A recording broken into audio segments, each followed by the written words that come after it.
ಗೋವಿಂದ ಹರೆ Govinda Venkataramana Govinda. Hat trick ಸೋಲು R C ಬಿಗೆ ನಮ್ಮ ಬೆಂಗಳೂರಿನ ಚಿನ್ನಸ್ವಾಮಿ ಸ್ಟೇಡಿಯಂ ಅಲ್ಲಿ. ಮಳೆ ಬಂದಿದೆ, ಮ್ಯಾಚ್ ರಿಡ್ಯೂಸ್ ಆಗಿದೆ 14 ಓವರ್ಗೆ. ಇನ್ನೇನಾದರೂ ಒಂದು ಗೆಲುವು ಬರ್ಬೋದು ನಮ್ಮ ಆರ್ ಸಿ ಬಿ ತಂಡಕ್ಕೆ ಅಂತ ಅನ್ಕೊಂಡಿದ್ವಿ. ಆ ಮಳೆರಾಯ ಕೂಡ ನಮಗೆ ಗೆಲುವು ತಂದು ಕೊಡಲಿಲ್ಲ. ಬಿಕಾಸ್ ಏನಂತಂದ್ರೆ ನಾನು ಅನ್ಕೊಂಡಿದ್ದೆ 20 ಓವರಲ್ಲಿ ಇನ್ನೂ ಸ್ವಲ್ಪ ವಿಕೆಟ್ಗಳು ಇಟ್ಕೊಳ್ಳೋಕ್ಕಾಗಲ್ಲ, ಅವರಿಗೆ ಬೇಗ ಬೇಗ ಔಟ್ ಆಗ್ತಿದ್ದಾರೆ. ಸೊ ಬ್ಯಾಟ್ಸ್ಮನ್ಗಳು ನಮ್ಮವರು. ಸೊ ಅದಕ್ಕೋಸ್ಕರ 14 ಓವರ್ ಮ್ಯಾಚ್ ಆಗಿದೆ. ಎಲ್ಲರೂ ಹೊಡಿಬಡಿ ಆಟಕ್ಕೆ ಹೆಸರುವಾಸಿ ಇದ್ದಂಥವ್ರು, ಸಾಲ್ಟಿಂದ ಹಿಡ್ಕೊಂಡು ಟೀಮ್ ಡೇವಿಡ್ ಗಂಟ. So 14 over match. ಸೊ ನಮಗೆ ಪಕ್ಕ ಸೂಟ್ ಆಗುತ್ತೆ. ಸೊ ಏನೋ ಮಾಡ್ತಾರೆ ಇವತ್ತು, ಒಂದು ರನ್ಗಳು ಬರುತ್ತೆ ಅಂತ ಅನ್ಕೊಂಡಿದ್ದೆ. ಬಟ್ ಏನ್ ಗುರು ಬ್ಯಾಟಿಂಗ್, ಅದು ನಿಜವಾಗ್ಲೂ ದರಿದ್ರ ಬ್ಯಾಟಿಂಗು. ನೀವು ಹೇಳ್ಬೋದು ಅದು 2 ಪೇಸ್ ಪಿಚ್ ಆಗಿತ್ತು, ಸೊ ಸ್ಲೋ ಪಿಚ್ ಆಗಿತ್ತು ಸ್ಟಾರ್ಟಿಂಗಲ್ಲಿ, ಹಾಗೆ ಹೀಗೆ ಪಂಜಾಬ್ ಅವರು ಔಟ್ ಆಗಿದ್ದಾರೆ ಹಂಗೆ ಹಿಂಗೆ ಅಂತ. ಆದ್ರೂ ವಿನ್ ಆದ್ರಲ್ಲ ಗುರು. ನೆಹಾಲ್ ವದೇರಾ ಹೆಂಗ್ ಹೊಡೆದ ಅವನು, ಭೂಮಿಗೂ ಬಿಡ್ಲಿಲ್ಲ, ಸುರೇಶ್ ಶರ್ಮಾಗೂ ಬಿಡ್ಲಿಲ್ಲ. ಬೀಟ್ ಆದ ಒಪ್ಕೊಳ್ಳೋಣ, ಬಟ್ ಆದ್ರೂ ಕೂಡ ಶಾಟ್ಗಳು ಕನೆಕ್ಟ್ ಮಾಡಿರೋದು ಹೆಂಗಿತ್ತು, ಒಂದೊಂದು ಶಾಟ್ಗಳು ಕೂಡ. ಅಟ್ಲೀಸ್ಟ್ ಅದು ರಿವರ್ಸ್ ಸ್ವೀಪ್ ಜಸ್ಟ್ ಏನೋ ಒಂದು ಟ್ರೈ ಆದ್ರೂ ಮಾಡ್ದ ಅವನು. ಒಟ್ಟಿನಲ್ಲಿ ವಿನ್ ಆದ್ರೆ ಅಟ್ಲೀಸ್ಟ್ ಹೋಗ್ಲಿ. ಏನ್ ಬ್ಯಾಟಿಂಗ್ ಆಡ್ತಾರೆ ಆರ್ ಸಿ ಬಿ ಅವರು. ಅದೇ ಪಿಚ್ಚಲ್ಲಿ 18 ಸೀಸನ್ಗಳನ್ನ ಆಡ್ಕೊಂಡು ಬರ್ತಿದ್ದಾರೆ. ಅದರಲ್ಲಿ ವಿರಾಟ್ ಕೊಹ್ಲಿ ಏನು ಪಿಚ್ನ ಅಸೆಸ್ ಮಾಡ್ತಾರೆ ಅರ್ಥ ಆಗ್ತಿಲ್ಲ ನನಗೆ. 3 ಬಾಲಲ್ಲಿ 1 ರನ್ನು, ಅದು ಔಟ್ ಆಗುವಂಥ ಶಾಟ್ ಅದು. World class batter. ಸೊ ಅಂಥ ಒಂದು ಬಾಲ್ಗೆ ಏನು ಗುರು ಇದು. ಸೀರಿಯಸ್ಲಿ ಬ್ಯಾಡ್ ಬ್ಯಾಟಿಂಗ್ ಅಂತ ಹೇಳ್ತೀನಿ ಆರ್ ಸಿ ಬಿ ಕಡೆಯಿಂದ. ಅವ್ರು ಸ್ಟ್ರಗಲ್ ಪಟ್ಟಿರ್ಬೋದು, ಬಟ್ ಅವರಿಗೆ ಒಂದು ಆಲ್ರೆಡಿ ಗುರಿ ಇದೆ ಅವ್ರಿಗೆ, ಅದನ್ನ ನೋಡಿ ಆಡ್ತಾ ಇದ್ರು ಅವರು. ಸೊ ಬಟ್ ನಿಜವಾಗ್ಲೂ ಡಿಸಪಾಯಿಂಟ್ ಅಂತ ಹೇಳ್ತೀನಿ ಬ್ಯಾಟಿಂಗ್ ಯೂನಿಟಿಂದ. ಅದು ಬೆಂಗಳೂರು ಅಂತ ಬಂದಾಗ, ಪಿಚ್ ಅಂತ ಬಂದಾಗ ನಿಜವಾಗ್ಲೂ ಖರಾಬಾಗಿ ಆಡ್ತವ್ರೆ. ಅದೇನು ಅಂತ ನಂಗಂತೂ ಅರ್ಥ ಆಗ್ತಿಲ್ಲ. ಹ್ಯಾಟ್ರಿಕ್ ಸೋಲು. ಇನ್ನೂ 4 ಮ್ಯಾಚ್ ಇದೆ. 4ರಲ್ಲಿ ನನ್ನ ಪ್ರಕಾರ 2 ಸೋಲ್ತೀರಾ ನೀವು. 2 ಮ್ಯಾಚ್ ಪಕ್ಕ ಸೋಲ್ತೀರಾ. ಇನ್ನು 2 ಗೆಲ್ಲುವಂಥದ್ದು ನೀವು. ಹೊರಗಡೆ ಇನ್ನೆಷ್ಟು ಗೆಲ್ತೀರಾ. ಅಗೇನ್ ಪಂಜಾಬ್ ಮೇಲೆ ಇದೆ ನೆಕ್ಸ್ಟ್ ಮ್ಯಾಚು. ಅವ್ರು ಬಿಡಲ್ಲ, ಅವ್ರು ಹೊಡಿತಾರೆ. ಆಲ್ರೆಡಿ ಇವಾಗ ಅವರು ಒಂದು ನಮ್ಮ ಅಂಗಳದಲ್ಲಿ ಬಂದು ಹೊಡೆದವ್ರಿಗೆ ಒಂದು ಒಳ್ಳೆ ಪಾಸಿಟಿವ್ ಮೈಂಡ್ ಸೆಟ್ ಇರುತ್ತೆ ಅವ್ರಿಗೆ. ಸೊ ಏನು ನಿಜವಾಗ್ಲೂ ಹೇಳ್ತೀನಿ, ಸೊ ಸಖತ್ ಬೇಜಾರಾಗುತ್ತೆ ಗುರು ಈ ಥರದ ಬ್ಯಾಟಿಂಗ್. ಆ್ಯಂಡ್ ಅದು ಬೆಂಗಳೂರಿನ ಒಂದು ಚಿನ್ನಸ್ವಾಮಿ ಸ್ಟೇಡಿಯಮಲ್ಲಿ. ಏನು ಕ್ರೌಡ್ ಏನು ಉತ್ತರ ಕೊಡ್ತೀರಾ ನೀವು. ಏನಕ್ಕೆ ಬರಬೇಕು ಅವ್ರು ಅಷ್ಟೊಂದು ದುಡ್ಡು ತೊಗೊಂಡು. ಅಂದರೆ ನೀವು ಬೆಂಗಳೂರು ಪಿಚ್ ಅಂದರೆ ಸೋಲ್ತೀರಾ. ಅಲ್ಲ, ನಮ್ಮ ಮ್ಯಾನೇಜ್ಮೆಂಟ್ ಪ್ರಾಬ್ಲಮ್ ಇದೆಯಾ, ಅಥವಾ ಪ್ಲೇಯರ್ಸ್ಗಳಿಗೆ ಸರಿಯಾಗಿ ಇದು ಮಾಡ್ತಿಲ್ವಾ, ಅಸೆಸ್ ಮಾಡ್ತಾಯಿಲ್ವಾ ಪಿಚ್ನ. ಏನು ಟಾಸ್ದೇ ಪ್ರಾಬ್ಲಮ್ ಆಗ್ತಾ ಇದೆಯಾ. ಅಂದರೆ ಟಾಸ್ ಅಂದರೆ ಸೋತ್ರೆ ಮ್ಯಾಚು ಸೋತಂಗೆ ಏನಾಗಿದ್ರೆ ಅರ್ಥ ಆಗ್ತಿಲ್ಲಪ್ಪ. ನಿಜವಾಗ್ಲೂ ಬ್ಯಾಟಿಂಗ್ ಅಂತಲೇ ಹೇಳ್ತೀನಿ. ಆ್ಯಂಡ್ ಪಂಜಾಬ್ ಕಡೆಯಿಂದ ಸೂಪರಾಗಿ ಒಂದು ಬಾಲಿಂಗ್ ಮಾಡಿದ್ರು. ಆ್ಯಂಡ್ ಬ್ಯಾಟಿಂಗಲ್ಲೂ ಅಷ್ಟೇ. ಸೊ ಸ್ಟಾರ್ಟಿಂಗಲ್ಲಿ ಒಳ್ಳೆ ಸ್ಟಾರ್ಟೇ ಕೊಟ್ಟರು. ಹಂಗೆ ನೋಡೋಕೆ ಹೋದರೆ Priyansh Arya and Prabhsimran Singh 22 run. So 2.4 ಓವರ್ಸಲ್ಲಿ. ಸೊ ಪವರ್ ಪ್ಲೇನ ಒಂದು ಸ್ವಲ್ಪ ಡೀಸೆಂಟಾಗಿ ಯೂಸ್ ಮಾಡ್ಕೊಂಡಿದ್ರು ನಮ್ಮ ಕಂಪೇರ್ ಮಾಡಿದ್ರೆ. ಸೊ ಅವರು ತುಂಬ ಚೆನ್ನಾಗಿ ಅದನ್ನು ಯೂಸ್ ಮಾಡ್ಕೊಂಡ್ರು. ನಮ್ಮದು ಪವರ್ ಪ್ಲೇನಲ್ಲಿ 26 ರನ್ನು 3 ವಿಕೆಟ್ ಬಂತು ತೊಗೊಂಡಿದ್ರು ಅವರು 4 ಓವರಲ್ಲಿ. ಆ್ಯಂಡ್ ಅವ್ರ ಕಡೆಗೆ 4 ಓವರಲ್ಲಿ 33 ರನ್ನು. ಸೊ ಆಲ್ಮೋಸ್ಟ್ ಒಂದು 8.5 ಇದೆ ಅವ್ರದ್ದು. ಸೊ ನಮ್ಮದು 6 ಪಾಯಿಂಟ್ ಸಮಥಿಂಗ್ ಇದೆ. ಸೊ ಅವ್ರು ಚೆನ್ನಾಗಿ ಯೂಸ್ ಮಾಡ್ಕೊಂಡಿದ್ದಾರೆ ಪವರ್ ಪ್ಲೇ ಅಂತಲೇ ಹೇಳ್ಬೋದು. ಆ್ಯಂಡ್ ಅವ್ರ ಕೆಳಗಡೆ ಅಷ್ಟು ನೆಹಲ್ ವದೇರಾ ಅಂತೂ ಸೂಪರಾಗಿ ಆಡಿದ್ರು. 173 ಸ್ಟ್ರೈಕ್ ರೇಟಲ್ಲಿ. ಸೊ 33 ರನ್ನು 19 ಬಾಲಲ್ಲಿ ತುಂಬ ಚೆನ್ನಾಗಿ ಮಾಡಿದ್ರು. ಆ್ಯಂಡ್ ಅವರೇ ಒಂದು ಡಿಫ್ರೆನ್ಸ್ ಮಾಡಿರುವಂಥದ್ದು ಅಂತಲೇ ಹೇಳ್ಬೋದು ಈ ಒಂದು ಮ್ಯಾಚಲ್ಲಿ. ಸೊ ಪಂಜಾಬ್ ಕಡೆಗೆ ಅಂತಲೇ ಹೇಳ್ತೀನಿ. ನಿಮ್ಗೆ ಗೊತ್ತಿರೋಂಗೆ ಟಾಸ್ ಗೆದ್ದಂತಹ ಇಲ್ಲಿ ಪಂಜಾಬ್ ಕಿಂಗ್ಸ್ ಅವರು. ಸೊ ಅವರು ಬಾಲಿಂಗ್ ಆಯ್ಕೆ ಮಾಡ್ಕೊತಾರೆ. ಅಗೇನ್ ನಮ್ಮ ಆರ್ ಸಿ ಬಿ ತಂಡ ಬ್ಯಾಟಿಂಗಿಗೆ ಬರ್ತಾರೆ. ಸ್ಟಾರ್ಟಿಂಗಿಂದಲೇ ಗುಮ್ಮೋ ಒಂದು ಇದರಲ್ಲೇ ಮೂಡಲೇ ಇದ್ರು. ಆ್ಯಂಡ್ ಅದೇ ರೀತಿಯಲ್ಲೇ ಫಸ್ಟ್ ಬಾಲೇ ಒಂದು ಬೌಂಡ್ರಿ ಬರುತ್ತೆ ಸಾಲ್ಟ್ ಅವ್ರಿಗೆ. ಬಟ್ 4ನೇ ಬಾಲಲ್ಲಿ ವಿಕೆಟ್ ಒಪ್ಪಿಸ್ತಾರೆ. ಅದು ಟಾಪ್ ಎಡ್ಜ್ ಆಗುತ್ತೆ. ಆ್ಯಂಡ್ ಅದೇ ರೀತಿಯಲ್ಲಿನೇ ಅಷ್ಟೇ ಅಗೇನ್ ಪತ್ತಿದಾರ್ ಬರ್ತಾರೆ. ಆ್ಯಂಡ್ ಅವರು ಕೂಡ ನೆಕ್ಸ್ಟ್ ಬಾಲೇ ಅವರು ಎದುರಿಸಿದಂಥ ಫಸ್ಟ್ ಬಾಲೇ ಬೌಂಡ್ರಿ ತಗೊತಾರೆ. ಆ್ಯಂಡ್ 2.4 ಒಂದು ಓವರಲ್ಲಿ. ಸೊ ಅಲ್ಲಿ ಅಗೇನ್ ವಿರಾಟ್ ಕೊಹ್ಲಿ ಸೇಮ್ ಯಾವ ರೀತಿಯಲ್ಲಿ ಸಾಲ್ಟ್ ಔಟ್ ಆಗಿದ್ರು ಅದೇ ರೀತಿಯಲ್ಲೇ ಒಂದು ವಿರಾಟ್ ಕೊಹ್ಲಿ ಕೂಡ ಔಟ್ ಆಗ್ತಾರೆ. ಆ್ಯಂಡ್ ಅವರ ಸ್ಕೋರು 3 ಬಾಲಲ್ಲಿ 1 ರನ್ಗೆ ಅವರು ಔಟ್ ಆಗ್ತಾರೆ. ಆಡಿರೋದೇ 2 ಬಾಲು. ನೆಕ್ಸ್ಟ್ ಬಾಲನ್ನೇ ಗುಮ್ಮಕ್ಕೆ ನೋಡ್ತಿದ್ದಾರೆ. ಪಿಚ್ ಆಲ್ರೆಡಿ ಮಳೆ ಬಂದಿದೆ, ಅಂಡರ್ ಕವರಲ್ಲಿತ್ತು. ಸೊ ಯಾವ ರೀತಿಯಲ್ಲಿ ಬಿಹೇವ್ ಆಗುತ್ತೆ, ಒಂದು 4 ಡೆಲಿವರಿ ನೋಡೋಣ, ಗ್ರೌಂಡ್ ಶಾಟ್ ಆಡೋಣ, ಏನೂ ಇಲ್ಲ. ಸುಮ್ಮನೆ ಹಾಕೊಂಡು ಬೀಸ್ತಾ ಇರೋದನ್ನೇ. ಏನದು ಅರ್ಥ ಆಗಿದೆ ನನಗೆ. ಆಲ್ರೆಡಿ ಇವ್ರೇನು ಮೇ ಬಿ 150 140 ಹೊಡಿಬೇಕು, 160 ಹೊಡಿಬೇಕಂತ ತಲೆ ಇಟ್ಕೊಂಡಿದ್ರಂತ ಅನ್ಸುತ್ತೆ. ಹಿಂಗಾಗಿನೇ ಅವ್ರು ಲಾಸ್ಟ್ 1-2 ಮ್ಯಾಚಲ್ಲಿ 170 ದಾಟಿಲ್ಲ ಇವರು. ಹಾಗೆ ಇವತ್ತು ಅಷ್ಟೇ 100 ದಾಟಕ್ಕಾಗಲಿಲ್ಲ ಇವ್ರ ಕಡೆಯಿಂದ. ವಿರಾಟ್ ಕೊಹ್ಲಿ ಔಟ್ ಆಗ್ತಾರೆ. ನೆಕ್ಸ್ಟ್ ಬಂದಂಥ ಲಿವಿಂಗ್ಸ್ಟನ್ ಅವ ಏನು ಅಷ್ಟೇ 3.6 ಅಂದರೆ 4 ಓವರ್ ಮುಗಿಯುವಷ್ಟು ಒಳಗಡೆ. ಸೊ ಲಿವಿಂಗ್ಸ್ಟನ್ ಕೂಡ ಔಟ್ ಅಲ್ಲಿ. ಪವರ್ ಪ್ಲೇನಲ್ಲೇ 3 ವಿಕೆಟ್ ಹೊಂಟೋಗಿದೆ. ಜಸ್ಟ್ 26 ರನ್ ಮಾತ್ರ. ಸಾಲ್ಟು, ವಿರಾಟು, ಲಿವಿಂಗ್ಸ್ಟನ್ 4 ಓವರ್ ಒಳಗಡೆ ಔಟ್ ಆಗಿದ್ದಾರೆ. ರನ್ಸು ಇಲ್ಲ. ರನ್ಸ್ ಬಂದಿದೆ ಅದು ಇಲ್ಲ. 26 ರನ್ನು 4 ಓವರ್ಗೆ. ಆಲ್ಮೋಸ್ಟ್ 6 ರನ್ಸ್ ಪರ್ ಓವರ್ ಅಷ್ಟೇ. 2 ರನ್ ಜಾಸ್ತಿ ಇದೆ. ಆ್ಯಂಡ್ ಕೆಳಗಡೆಗೆ ಇವಾಗ 4 ಓವರ್ಗೆ 26 ರನ್ ಬಂತು. ಸೊ 10 ಓವರಲ್ಲಿ 47 ರನ್ನು, 7 ವಿಕೆಟ್ ಹೊಂಟೋಗಿದೆ ಆಲ್ರೆಡಿ. ಆ್ಯಕ್ಚುಲಿ 42 ರನ್ಗೆ 7 ವಿಕೆಟ್ ಹೊಂಟೋಯ್ತು. ಇನ್ಕ್ಲೂಡಿಂಗ್ ಮನೋಜ್ ಬಂದಂಗೆ ಇಂಪ್ಯಾಕ್ಟ್ ಪ್ಲೇಯರ್ ಬಂದರೂ ಕೂಡ. ಆ್ಯಂಡ್ ಮನೋಜ್ ಬಂದಂಗೆ ಇಂಪ್ಯಾಕ್ಟ್ ಪ್ಲೇಯರ್ ತೊಗೊಂಡು ಬಂದಿದ್ದಾರೆ. ಎಂಥ ಟೈಮಲ್ಲಿ ತೊಗೊಂಡು ಬಂದಿದ್ದಾರೆ. ಒಂದು ಮ್ಯಾಚ್ ಆಡದೇ ಇರೋಂಥವ್ನಿಗೆ ಇಂಥ ಒಂದು ಪ್ರೆಷರ್ ಸಿಚುವೇಶನ್ ತಂದು ಬ್ಯಾಟಿಂಗ್ ಆಡಿಸೋವಂಥದ್ದು ಅವಶ್ಯಕತೆ ಇತ್ತಾ. ನನ್ಗೆ ಅರ್ಥನೇ ಆಗಲಿಲ್ಲ ಅದು ಏನು ಡಿಸಿಷನ್ಗಳು ತೊಗೊಂಡ್ರು ಏನು ಎತ್ತ ಅಂತ.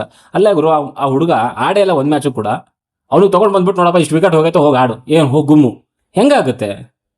ನೀವು ಅಲ್ಲಿ ಪಡಿಕಲ್ಗೆ ಚಾನ್ಸ್ ಕೊಟ್ಟಿದ್ರೆ ಅಂದರೆ ಇಂಥ ಒಂದು ಟಫ್ ಪಿಚ್ ಇದೆ ಅಂದಾಗ ಅವ್ರ ಎಕ್ಸ್ಪೀರಿಯನ್ಸ್ ಇದೆ, ಆಡಿರೋಂಥ ಅನುಭವ ಇದೆ, ಇಂಟರ್ನ್ಯಾಷನಲ್ ಮ್ಯಾಚಸ್ಗಳನ್ನ ಆಡಿದ್ರೆ ಅವ್ರನ್ನ ತೊಗೊಂಡು ಬನ್ನಿ ಅಲ್ಲ. ಆ ಹೊಸ ಹುಡುಗರು ತೊಗೊಂಡು ಬಂದ್ಬಿಟ್ಟು ನಿನ್ಸಿ ಆಡಿ ಅಂದರೆ ಹೆಂಗೆ ಆಡ್ತಾನೆ ಅವನು ಅಗೇನ್. ಆ್ಯಂಡ್ ಅವರು ಕೂಡ ಅಷ್ಟೇ, ಯಾರು ನಮ್ಮ ಬಂದಂಗೆ ಕೂಡ ಅವರು ಆಡಲಿಲ್ಲ. ಆ್ಯಂಡ್ ಕೆಳಗಡೆ ಬಂದಂಥವ್ರು ಯಾರೂ ಆಡಲೇ ಇಲ್ಲ ಅಲ್ಲಿ. First 4 ಓವರ್ಸಲ್ಲಿ 26 run. ಆ್ಯಂಡ್ ಕೆಳಗಡೆ 10 ಓವರಲ್ಲಿ ತೊಗೊಳಕ್ಕೆ ಹೋದ್ರೆ 47ಕ್ಕೆ 7 ರನ್ ಆಯಿತು. ಆ್ಯಂಡ್ 10 ಓವರಿಗೆ 47 ರನ್ ಬಂದಿದೆಯಲ್ಲ, ಸೊ ಆ ಒಂದು 5ನೇ ಓವರಿಂದ 10ನೇ ಓವರ್ ತೊಗೊಂಡ್ರೆ 5 ಓವರಲ್ಲಿ ಸೊ ಅಲ್ಲಿ ಬಂದಿರುವಂಥದ್ದು ಎಷ್ಟು ರನ್ನು ಅಂತಂದರೆ ಜಸ್ಟ್ ಕೇವಲ 21 ರನ್ನು 6 ಓವರಲ್ಲಿ.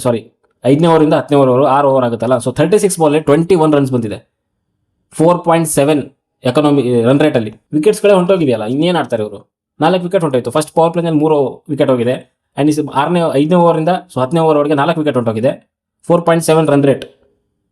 ಈ ತಂಡ ಅಟ್ಲೀಸ್ಟ್ 6 ಆದರೂ ತೊಗೊಂಡು ಬಂದಿದ್ರೆ ಒಂದು ಮ್ಯಾಚ್ ಎಲ್ಲ ಹೋಗಿರೋದು. ಬಟ್ ಎಲ್ಲ ಬ್ಯಾಡ್ ಶಾಟ್ಗಳು ಎಲ್ಲ ನಾನು ಅಂದರೆ ಗಾಳಿಲೇ ಹೊಡಿತೀನಿ, 6 ಹೊಡಿತೀನಿ, ಖರಾಬ್ ಆಗಿರೋಂಥ ಶಾಟ್. ಪತಿದಾರು ಟ್ರೈ ಮಾಡಿದ್ರು ಪತಿದಾರ್, ಬಟ್ ಅವ್ರ ಕಡೆಯಿಂದ ಆಗಲಿಲ್ಲ. ಚಹಲ್ ಅವರ ಬೌಲಿಂಗಲ್ಲಿ ಬಾರ್ಲೆಟ್ ಅವ್ರಿಗೆ ಒಂದು ಕ್ಯಾಚ್ ಕೊಟ್ಟು ಔಟ್ ಆಗ್ತಾರೆ. ಆ್ಯಂಡ್ ಟೀಮ್ ಡೇವಿಡ್ ಒಬ್ಬರೇ ಆಡಿರುವಂಥದ್ದು. ಫಸ್ಟ್ 4 ಓವರ್ಸು 26, ನೆಕ್ಸ್ಟ್ 6 ಓವರ್ಸು 47, ಇನ್ನು ಉಳಿದಂಥ 4 ಓವರಲ್ಲಿ ಬಂದಿರುವಂಥದ್ದು 48 ರನ್ಸು ಇನ್ 24 ಬಾಲ್. 11ನೇ ಓವರಿಂದ 14ನೇ ಓವರ್ವರೆಗೂ ಬಂದಿರುವಂಥದ್ದು. 48 ರನ್ನು. ಅದು ಟೀಮ್ ಡೇವಿಡ್ ಅವರ ಒಂದು ಅದ್ಭುತವಾದ 50ಇಂದ. ಅವರೊಬ್ಬರು ಆಡಿರಲ್ಲ ಅಂತಂದಿದ್ರೆ ಇವ್ರು ಎಲ್ಲಿ 16 ಆಡ್ತಾ ಇರಲಿಲ್ಲ. ಅರ್ಧಕ್ಕಿಂತ ಹೆಚ್ಚು ಅವ್ರದ್ದೊಬ್ಬರದೇ ಇದೆ ಟೀಮ್ ಡೇವಿಡ್. ಅವರೇ ಒಂದು 3 ಮ್ಯಾಚ್ ನಮ್ಮದು ಮರ್ಯಾದೆ ಉಳಿಸಿರುವಂಥದ್ದು ಬೆಂಗಳೂರಲ್ಲಿ. 9.8 ಆಲ್ಮೋಸ್ಟ್ 10 ರನ್ಸ್ ಪರ್ ಓವರ್ ಒಂದು ಇದರಲ್ಲಿ ರನ್ ರೇಟಲ್ಲಿ ಅವರು ತೊಗೊಂಡು ಬಂದಿರುವಂಥದ್ದು ಆ ಕೊನೆಯ ಒಂದು 4 ಓವರ್ಗಳನ್ನು.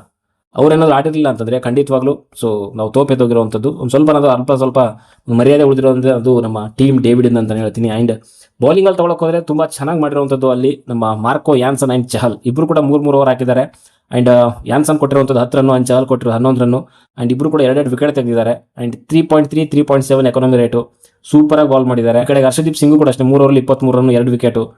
ಬಾರ್ಲೆಟು ಅಷ್ಟೇ, ಅವರು ತುಂಬ ಚೆನ್ನಾಗಿ ಮಾಡಿದ್ದಾರೆ. ಆ್ಯಂಡ್ ಹರ್ಪ್ರೀತ್ ಬ್ರರ್ ಅವರು 2 ವಿಕೆಟ್ ತೆಗಿತಾರೆ. 2 ಓವರಲ್ಲಿ 25 ರನ್ನು. ಆ್ಯಂಡ್ ಕೊನೆ ಓವರಲ್ಲಿ ಅವರು ಸ್ವಲ್ಪ ಜಾಸ್ತಿ ರನ್ ಕೊಟ್ಟಿರುವಂಥದ್ದು. ಮೇ ಬಿ 22 ರನ್ಸ್ ಏನೋ ಬರುತ್ತೆ, 22 ಆರ್ 23. ಅದರಲ್ಲಿ ಒಂದು ನೋಬಲ್ ಕೂಡ ಇರುತ್ತೆ. ಆ ಓವರಲ್ಲಿ ಒಂದು ಟೀಮ್ ಡೇವಿಡ್ ತುಂಬ ಒಂದು 3 ಸಿಕ್ಸರ್ಗಳು ಆ್ಯಂಡ್ ಒಂದು ಡಬಲ್ ಕೂಡ ಬರುತ್ತೆ, ಒಂದು 2D ತೊಗೊತಾರೆ. ಅಲ್ಲಿ 20 ರನ್ ಬರುತ್ತೆ. ಆ ಒಂದು ಓವರ್ ತುಂಬ ಚೆನ್ನಾಗಾಯಿತು ಅಂತ ಹೇಳ್ಬೋದು RCB ಅವರಿಗೆ. ಅದಕ್ಕೋಸ್ಕರನೇ 195 ಒಂದು ಸ್ಕೋರ್ನ ತೊಗೊಂಡು ಬರ್ತಾರೆ. ಆ್ಯಂಡ್ ಈ ಒಂದು 95 ಒಂದು ಚಿಕ್ಕ ಮೊತ್ತನ ಒಂದು ಬೆನ್ನತ್ತದಂಥ ನಮ್ಮ ಪಂಜಾಬ್ ಅವರು. ಆ್ಯಂಡ್ ಫಸ್ಟ್ ವಿಕೆಟ್ಗೆ 22 ರನ್ಸ್ಗಳನ್ನ ಜೋಡಿಸ್ತಾರೆ. ಆ್ಯಂಡ್ ಅದರಲ್ಲಿ ಒಂದು ಕ್ಯಾಚ್ ಕೂಡ ಮಿಸ್ ಆಗುತ್ತೆ. ಪ್ರಭ್ ಸಿಮ್ರನ್ ಅನ್ನೋದು 5 ರನ್ ಇದ್ದಾಗ ಯಶ್ ದಯಾಳ್ ಅವರು ಕ್ಯಾಚ್ ಡ್ರಾಪ್ ಮಾಡ್ತಾರೆ. ಆ್ಯಂಡ್ ಅವರು ಕ್ಯಾಚ್ ಡ್ರಾಪ್ ಮಾಡಿದಾದ್ಮೇಲೆ ಒಂದು 2 ಬೌಂಡ್ರಿಗಳನ್ನ ತಗೊಂತಾರೆ. ಬಟ್ ನೆಕ್ಸ್ಟ್ ಬಾಲನ್ನೇ ಕೂಡ ಔಟ್ ಆಗ್ತಾರೆ ನಮ್ಮ ಭುವನೇಶ್ವರ್ ಕುಮಾರ್ ಅವರ ಬೌಲಿಂಗಲ್ಲಿ. ಟೀಮ್ ಡೇವಿಡ್ಗೆ ಕ್ಯಾಚ್ ಕೊಟ್ಟು ಅವರು ಔಟ್ ಆಗ್ತಾರೆ. ಆ್ಯಂಡ್ ಅವರು ಔಟ್ ಆಗಿದ್ದ ಒಂದು ಸ್ವಲ್ಪ ಸಮಯಕ್ಕೇನೆ ಪ್ರಿಯಾಂಶ್ ಆರ್ಯ ಕೂಡ ಔಟ್ ಆಗ್ತಾರೆ ಹೆಸಲ್ವುಡ್ ಬೌಲಿಂಗಲ್ಲಿ. ಆ್ಯಂಡ್ ವಿಕೆಟ್ ಹೋಗ್ತಾ ಇದ್ರು ಕೂಡ ಅವ್ರದ್ದು ರನ್ ರೇಟ್ ಕಡಿಮೆ ಆಗಿರಲಿಲ್ಲ, ರನ್ಗಳು ಬರ್ತಾ ಇತ್ತು ಹಾಗೇನೆ. ಆ್ಯಂಡ್ ಕೆಳಗಡೆಗೆ ಶ್ರೇಯಸ್ ಅಯ್ಯರ್ ಬರ್ತಾರೆ. ಆ್ಯಂಡ್ ಜೋಸ್ ಇಂಗ್ಲೀಷ್ ಬರ್ತಾರೆ. ಇಂಗ್ಲೀಷ್ ಸ್ವಲ್ಪ ಚೆನ್ನಾಗಿ ಬೌಂಡ್ರಿಗಳು ತೊಗೊಂಡ್ರು, 2 ಬೌಂಡ್ರಿ ತೊಗೊಂಡ್ರು. And 14 run 17 ಬಾಲಲ್ಲಿ. ಅವರು ಕೂಡ ಒಂದು ಸ್ವಲ್ಪ ಡೀಸೆಂಟ್ ಸ್ಕೋರ್ ಮಾಡಿದ್ರು ಅಂತ ಹೇಳ್ಬೋದು ಈ ಒಂದು ಟಾರ್ಗೆಟ್ ನೋಡ್ತಾ ಇದ್ರೆ. And Shreyas Iyer and Jose English ಇಬ್ಬರು ಕೂಡ ಹೆಸಲ್ವುಡ್ ಬೌಲಿಂಗಲ್ಲಿ ಒಂದೇ ಓವರಲ್ಲಿ ಔಟ್ ಆಗ್ತಾರೆ. ಆ ಒಂದು 8th ಓವರ್ ಅದು ಆ್ಯಕ್ಚುಲಿ ಆಗಿರುವಂಥದ್ದು. ಅಲ್ಲಿ ಏನಾದರೂ ಸ್ವಲ್ಪ ಮ್ಯಾಚ್ ಟರ್ನ್ ಆಗುತ್ತೆ ಅಂತ ಅಂದ್ಕೊಂಡಿದ್ವಿ. ಆ್ಯಂಡ್ ಅದಾದಮೇಲೆ 9th ಓವರ್ಲು ಕೂಡ ಅಷ್ಟೇ 4 ಬಾಲ್ ಡಾಟ್ ಬಾಲ್ ಹಾಕ್ತಾರೆ ಸುರೇಶ್ ಶರ್ಮಾ ಅಂತ ಅನಿಸ್ತಾ ಇತ್ತು. ಏನು ತೊಗೊಂಡು ಬರ್ತಾರೆ ಇನ್ನೇನು ಮ್ಯಾಚ್ನ RCB ಕಡೆಗೆ ಅನ್ನೋ ಅಷ್ಟೊತ್ತಿಗೆ 2 ಒಂದು 6 ಒಂದು ಬೌಂಡ್ರಿ ಕೊಟ್ಬಿಡ್ತಾರೆ ಸುರೇಶ್ ಶರ್ಮಾ. ನೆಹಲ್ ವಧೇರಾ ಅಲ್ಲಿಂದ ಶುರುವಾಗಿರುವಂಥದ್ದು. ನೆಹಲ್ ವಧೇರಾ ಅವರ ಒಂದು ಇನ್ನಿಂಗ್ಸ್ ಅಂತಲೇ ಹೇಳ್ಬೋದು. ಆ್ಯಂಡ್ ಅಲ್ಲಿ 8th ಓವರಲ್ಲಿ 2 ವಿಕೆಟ್ ಬಿತ್ತು. ಆಲ್ರೆಡಿ ಅವ್ರದ್ದು 53 ಇನ್ 4 ವಿಕೆಟ್ ಆಗಿತ್ತು. 53 ರನ್ ಬಂದ್ಬಿಟ್ಟಿತ್ತು ಆಲ್ರೆಡಿ ಅವ್ರದ್ದು. ರಿಕ್ವೈರ್ಡ್ ರೇಟ್ ತುಂಬ ಕಡಿಮೆ ಇತ್ತು, ಒಂದು ಪ್ರೆಷರ್ ಕೂಡ ಇರಲಿಲ್ಲ. ಅದಕ್ಕೋಸ್ಕರ ನೆಹಲ್ ವಧೇರಾ ಅಲ್ಲಿ ಸುರೇಶ್ ಶರ್ಮಾ ಒಂದು ಓವರಲ್ಲಿ 4 ಡಾಟ್ ಬಾಲ್ ಆದರೂ ಕೂಡ ಟೆನ್ಷನ್ ತಗೊಳ್ಳಿಲ್ಲ. ನೆಕ್ಸ್ಟ್ 2 ಬಾಲ್ ಬೌಂಡ್ರಿ ತೊಗೊಂಡ್ರು, ಒಂದು 6 ಒಂದು 4 10 ರನ್ ಬಂತು ಆಲ್ರೆಡಿ. ಈ ರೀತಿಯಲ್ಲಿ. ಆ್ಯಂಡ್ ಅಲ್ಲಿ 10ನೇ ಓವರ್ ಆಗುವಷ್ಟೊತ್ತಿಗೆ 65 ಇನ್ 4 ವಿಕೆಟ್, 65 ರನ್ ಬಂದಿತ್ತು ಅವ್ರದ್ದು 10 ಓವರ್ಗೆ. ಆ್ಯಂಡ್ 11th ಓವರ್ ಅಗೇನ್ ಮತ್ತೆ ಸುರೇಶ್ ಶರ್ಮಾ ಕೊಡ್ತಾರೆ. ಲಾಸ್ಟ್ ಓವರ್ನು ತುಂಬ ಚೆನ್ನಾಗಿ ಮಾಡಿದ್ರು ಅಂತೇಳಿ ಅಗೇನ್ ಅವರಿಗೆ ಮತ್ತೆ 11ನೇ ಓವರ್ ಕೊಡ್ತಾರೆ. ಅಲ್ಲಿ 16 ರನ್ ಕೊಟ್ಬಿಡ್ತಾರೆ ಇವರು. ಅಲ್ಲೇ ಮ್ಯಾಚ್ ಹೋಗಿರುವಂಥದ್ದು. And 12th over again Bhuvi 12 run ಕೊಡ್ತಾರೆ. ಆ್ಯಂಡ್ ಇನ್ನೇನಿದೆ, ಮುಗ್ದೇ ಹೋಯ್ತು ಮ್ಯಾಚ್ ಅಲ್ಲಿಗೆ. ಸುರೇಶ್ ಶರ್ಮಾಗೆ ಆ ಒಂದು 11ನೇ ಓವರ್ ಕೊಡಬಾರ್ದಿತ್ತು ನನ್ನ ಪ್ರಕಾರ, ಭುವನೇಶ್ವರ್ ಕುಮಾರ್ ಅವ್ರಿಗೆ ಕೊಡಬೇಕಿತ್ತು ಅಂತ ನನಗನ್ಸುತ್ತೆ. ಸುರೇಶ್ ಶರ್ಮಾ ಅವ್ರಿಗೆ ಆಲ್ರೆಡಿ ಲಾಸ್ಟ್ ಒಂದು ಓವರಲ್ಲಿ 2 ಬಾಲಲ್ಲಿ 10 ರನ್ಗಳನ್ನ ಗಳಿಸಿದ್ರು ನೆಹಲ್ ವಧೇರಾ. ಅಗೇನ್ ನೆಹಲ್ ವಧೇರಾ ಇರಬೇಕಾದ್ರೇ ಸುರೇಶ್ ಶರ್ಮಾಗೆ ಕೊಟ್ಟಿರುವಂಥದ್ದು ಅದು ಬ್ಯಾಡ್ ಮೂವ್ ಆಯಿತು ಅಂತ ಹೇಳ್ಬೋದು ಪತ್ತಿದಾರ್ ಕಡೆಯಿಂದ. ಅದು ಆ ಒಂದು 11th ಓವರಲ್ಲಿ 16 ರನ್ ಬಂತು ಸುರೇಶ್ ಶರ್ಮಾ ಅವರ ಒಂದು ಬೌಲಿಂಗಲ್ಲಿ ಅಂತಲೇ ಹೇಳ್ಬೋದು. ಅಗೇನ್ ಒಟ್ಟಿನಲ್ಲಿ ಹೇಳ್ಬೇಕು ಅಂದರೆ ಪಂಜಾಬ್ ಕಡೆಯಿಂದ ಒಂದು ಒಳ್ಳೆ ಕ್ರಿಕೆಟ್ ಆಡಿದ್ದಾರೆ ಅಂತಲೇ ಹೇಳ್ಬೋದು. ನಾನು ಅದೇ ಹೇಳ್ತಿರುವಂಥದ್ದು, ಮಾರ್ಜಿನ್ ಆಫ್ ಇದರಲ್ಲಿನೇ ಆಗುವಂಥದ್ದು, ಡಿಸೈಡ್ ಆಗುವಂಥದ್ದು ಮ್ಯಾಚು. ಅಲ್ಲಿ ನೆಹಲ್ ವಧೇರಾ ತುಂಬ ಚೆನ್ನಾಗಿ ಆಡಿದ್ರು. ನಿಜವಾಗ್ಲೂ ವರ್ಸ್ಟ್ ಬ್ಯಾಟಿಂಗ್ ಅಂತಲೇ ಹೇಳ್ತೀನಿ. ಸಿಕ್ಕಾಪಟ್ಟೆ ಡಿಸಪಾಯಿಂಟ್ ಮಾಡಿದ್ದಾರೆ RCB ಅವರು. ಕಷ್ಟ ಆಗುತ್ತೆ ಇದೇ ರೀತಿಯಲ್ಲಿ. ಇವಾಗೇನು 4 ಮ್ಯಾಚ್ ಗೆದ್ದಿರ್ಬೋದು ಬಿಟ್ಟರೆ, ಬಟ್ ಇನ್ನು ಮುಂದೆ ನೀವು ಗೆಲ್ತೀರಾ ಔಟ್ಸೈಡ್ ಚಿನ್ನಸ್ವಾಮಿ ಅಂತಲೂ ಕೂಡ ಒಂದು ಪ್ರಶ್ನೆ ಹುಟ್ಕೊಳ್ಳುತ್ತೆ. ಯಾಕಂದರೆ ನಾಳೆ ನೀವು ಪಂಜಾಬ್ ಮೇಲೆ ಆಡಬೇಕಾಗುತ್ತೆ. ಅವರ ಒಂದು ಹೋಮ್ ಗ್ರೌಂಡಲ್ಲಿ.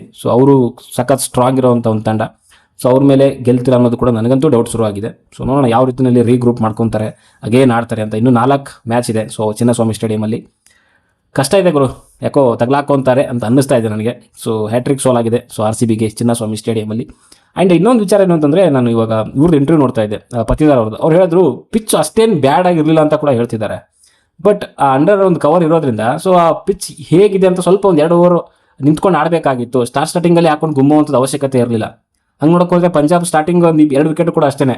ಸೊ RCB ಬ್ಯಾಟರ್ಸ್ಗಳು ಯಾವ ರೀತಿ ಔಟ್ ಆಗಿದ್ದಾರೆ, ಸೊ ಅದೇ ರೀತಿಯಲ್ಲೇ ಪ್ರಭ್ಸಿಮ್ರನ್ ಅವರಾಗಿರ್ಬೋದು, ಪ್ರಿಯಾಂಶ್ ಆರ್ಯ ಆಗಿರ್ಬೋದು, ಅವರಿಬ್ಬರು ಕೂಡ ಅದೇ ಶಾಟ್ ಆಡಿರುವಂಥದ್ದು. ಯಾರು ಸಾಲ್ಟು ಮತ್ತು ಲಿವಿಂಗ್ಸ್ಟನ್ನು, ಯಾರು ವಿರಾಟ್ ಕೊಹ್ಲಿ, ಸೊ ಇವ್ರು ಯಾವ ರೀತಿಯಲ್ಲಿ ಔಟ್ ಆಗಿದ್ದಾರೆ ಅವರಿಬ್ಬರು ಕೂಡ ಹಂಗೆ ಔಟ್ ಆಗಿದ್ದಾರೆ. ಹಾಗಾಗಿ ಮಾತ್ರಕ್ಕೆ ಅವ್ರು ಆಡೋ ಟೈಮಲ್ಲಿ ಪಿಚ್ ಚೆನ್ನಾಗಿತ್ತು, ಇವ್ರು RCB ಆಡೋ ಟೈಮಲ್ಲಿ ಪಿಚ್ ಖರಾಬಾಗಿತ್ತು ಅಂತೇನಿಲ್ಲ. ಸ್ಟಾರ್ಟಿಂಗಿಂದ ಎಂಡ್ವರೆಗೂ ಕೂಡ ಸೊ ಪಿಚ್ ಸೇಮ್ ಒಂದೇ ರೀತಿಯಲ್ಲಿ ವರ್ತಿಸಿದೆ. ಆ್ಯಂಡ್ ಬೌಲಿಂಗಲ್ಲಿ ನಮ್ಮ ಒಂದು RCB ಕಡೆ ತೊಗೊಂಡ್ರೆ ಸೊ ಜೋಸ್ ಹ್ಯಾಸಲ್ವುಡ್ ತುಂಬ ಚೆನ್ನಾಗಿ ಮಾಡಿದ್ರು, ಸೂಪರಾಗಿ ಮಾಡಿದ್ದಾರೆ. ಹಂಗೆ ನೋಡೋಕೆ 3 ಓವರಲ್ಲಿ 14 ರನ್ 3 ವಿಕೆಟ್ ತೆಗೆದಿದ್ದಾರೆ. ಅವ್ರು ಬಿಟ್ಟರೆ ಇನ್ನು ಯಾರು ಕೂಡ ಅಂತ ಬೆಟರಾಗಿ ಮಾಡಲೇ ಇಲ್ಲ. ಮಾಡಬೇಕಿತ್ತು, ಮಾಡಿದಿದ್ರೆ ಮೇ ಬಿ ಚಾನ್ಸ್ ಇತ್ತು ಅಂತಲೇ ಹೇಳ್ಬೋದು. ಸುರೇಶ್ ಶರ್ಮಾ ಕೂಡ ಅಷ್ಟೇ ಏನಂತ ಒಂದು ಬೌಲಿಂಗ್ ಬರಲಿಲ್ಲ ಅವ್ರ ಕಡೆಯಿಂದ. ಆ ಕಡೆಗೆ ಏನು ಚಹಲ್ ಮಾಡಿದ್ರು, ಸೊ ಆ ಒಂದು ಬೌಲಿಂಗ್ ನಮ್ಮ ಒಂದು ಸುರೇಶ್ ಶರ್ಮಾ ಕಡೆಯಿಂದ ಬರಲಿಲ್ಲ ಅಂತಲೇ ಹೇಳ್ಬೋದು. ಬ್ಯಾಡ್ ಡೇ ಅಂತ ಹೇಳೋಕ್ಕಾಗಲ್ಲ, ಬ್ಯಾಡ್ ಬ್ಯಾಟಿಂಗ್ ಅಂತಲೇ ಹೇಳ್ಬೋದು ನಮ್ಮ RCB ಕಡೆಯಿಂದ. ಚಿನ್ನಸ್ವಾಮಿ ಯಾಕಪ್ಪ ಹೋಗ್ತೀರಾ ಸುಮ್ಮನೆ ಅಷ್ಟೊಂದು 1000 ಕೊಟ್ಬಿಟ್ಟು 10,000 30,000 40,000 ಟಿಕೆಟ್ ಕೊಟ್ಟು ಏನಕ್ಕೆ ಹೋಗ್ತೀರಾ ಅರ್ಥ ಆಗ್ತಿಲ್ಲ ನನಗೆ, ಬೇಜಾರಾಗುತ್ತೆ. ಬಾಯ್.